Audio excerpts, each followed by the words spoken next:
Adele Blanc-Sec is one of my all-time favorite comic book characters.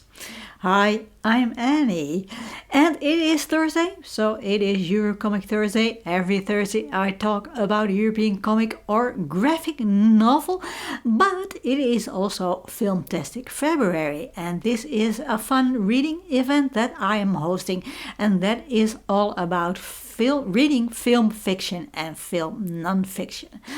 And this month I have two wonderful co-hosts, Roy and Duncan. I will put links to their channels in the description box below. So because it is Eurocomic Thursday and it is Filmtastic February I am talking about the extraordinary adventures of Adele Blanc-Sec. And this is a comic book series, a French comic book series, written and drawn by Jacques Tardi. And this comic book series has been turned into a film as well. So it is film related and highly appropriate for Filmtastic February.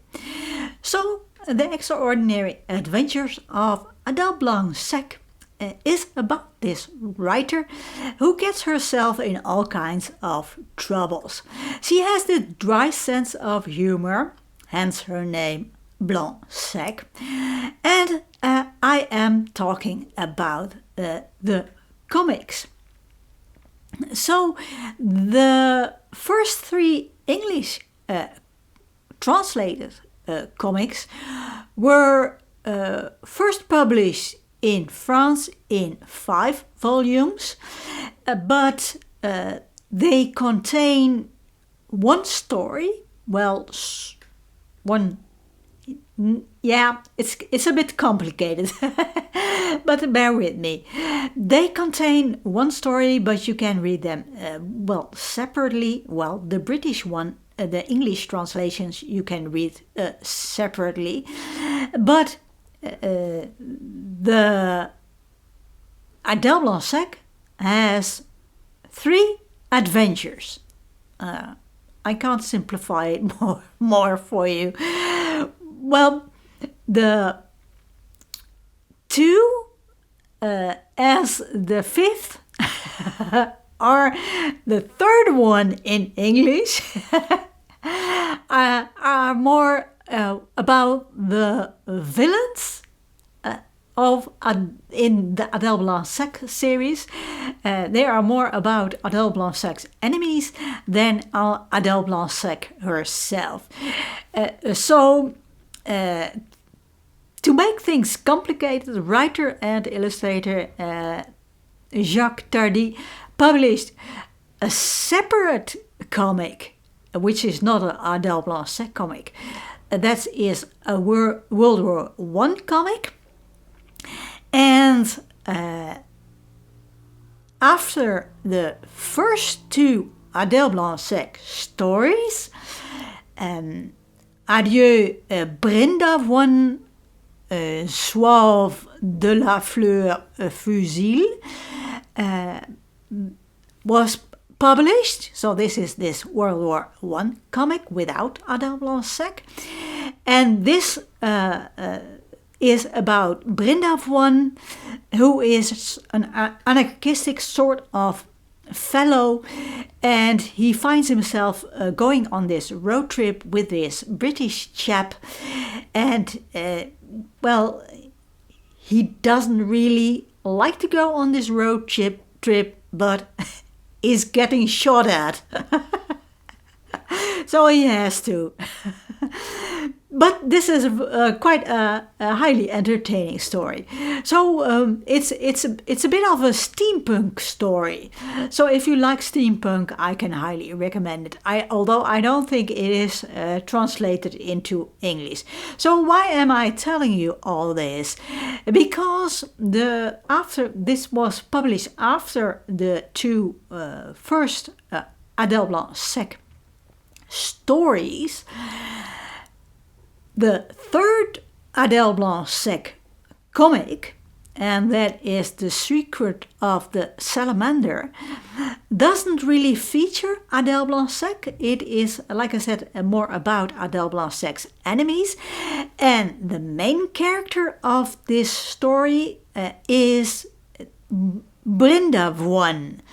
The main character in the World War I comic. So you don't really need to read the World War I comic to get this story, but yeah. So I know it's a little bit complicated,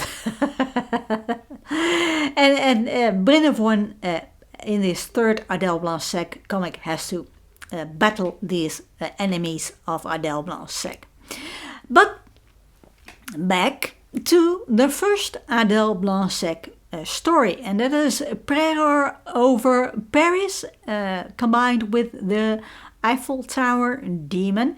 And this is one story as they were originally in France published and also in Dutch published in 2 volumes. They have 2 titles. The English translation, but the English translation is these 2 volumes published in 1. So you get the complete first Adele Blanc-Sec story in this English edition. The story is set in 1910, and Adele Blanc-Sec gets involved in a prehistoric pterodactyl come to life. I know it's absurd, and I must say Tardi's comics do get absurd, but I find it highly entertaining. I think that's the most fun part of this, the dry sense of humor of Adele Blanc-Sec, and the absurdities, the stories, the absurdities in the stories. In the Eiffel Tower Demon, the story continues and the problems are solved. Well, for the time being, that is. So the second story is The Mad Scientists combined with Mummies on Parade. In The Mad Scientists, some shady scientists revived a frozen prehistoric man. Well, prehistoric man, it's Pithecanthropus.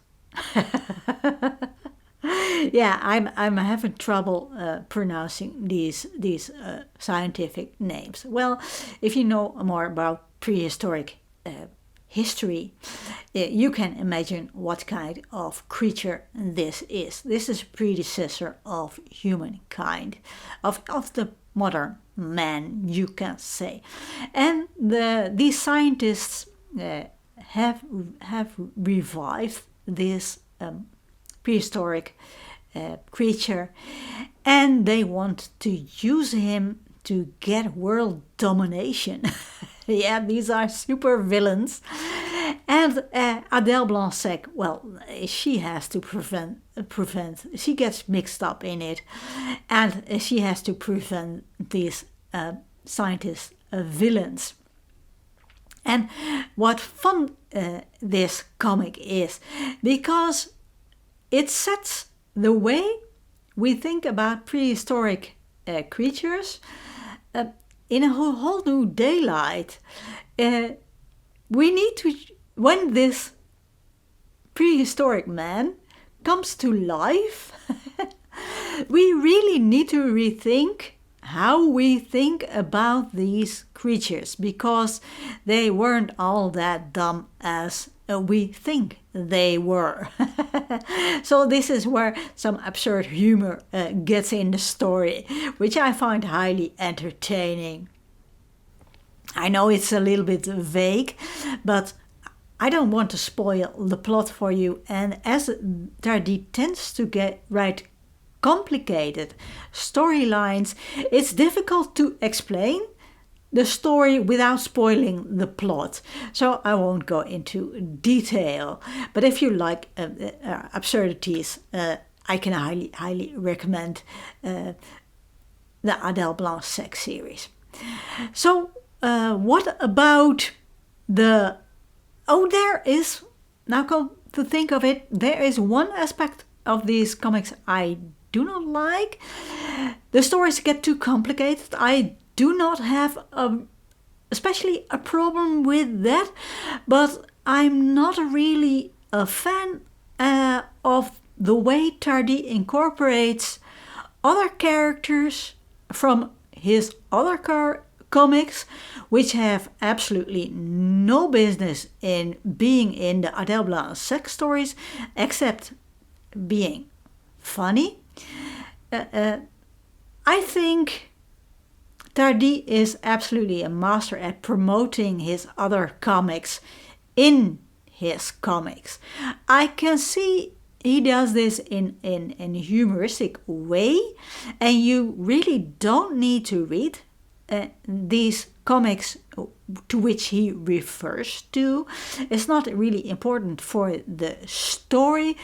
Yes, it is fun if you have read these stories, but it's not really necessary. I suspect he wanted to boost sales of his other comics, which I do understand. Being a comic book artist, well, it doesn't make you a millionaire. Not back then, in the 1970s, when he started his Adèle Blanc-Sec comics, and not in the 80s, and especially not nowadays. So I do get it. So what else? Another thing I'm not really a fan of is the fact that he incorporates the criticism on his comics. So people criticize, for example, the complicated storylines. So instead of fixing these problems, he just lets a character mention it in his comic. Somebody says, well, the story gets too complicated, the readers don't follow it. I can see this as a really funny, but I must admit it is a little bit, I find it a little bit of a lazy way, instead of thinking of a solution for the problem. And I do think that you don't need to explain things in detail, because even comic book readers, they have brains and you don't have to oversimplify the story. So you don't really need to underestimate the the brains, as it were, the intellectual capacities of the reader, as I think these comics, the Adèle Blanc-Sec comics, are more targeted to an adult audience. But you have to find some sort of balance, I think. And I think the Adèle Blanc-Sec stories, you really need to keep your attention to the story. Otherwise, you get things mixed up and you don't understand the story anymore. So I do think these comics are really interesting. There are 10 comics in total, but only 5 French comics are translated in three English translated comics. So it is Filmtastic February. So like I mentioned before, there was a film made of the Adèle Blanc-Sec series, and this was a film made by Luc Besson, and as I understand it, Tardi, well, he isn't an easy man. It took Luc Besson 6 years to negotiate with Tardi before he was allowed to make his Adèle Blanc-Sec series. Film, Adèle Blanc-Sec film. So this adaptation is some sort of combination. I think it is a combination of Prayer Over Paris, also the first Adèle Blanc-Sec comic, and Mummies on Parade, which I think is the last part in the second English translation. So I think it is a reasonably faithful adaptation. I enjoyed it very much. The dry sense of humor of Adèle Blanc-Sec really shines through in this film. So I think Luc Besson did an excellent, great job at it. And I really don't get it why it gets only a 6.3 at the Internet Movie Database. I thought it was really, really worthwhile. So this collaboration between Tardi and director Luc Besson and all of the actors have resulted in quite a faithful adaptation. Adèle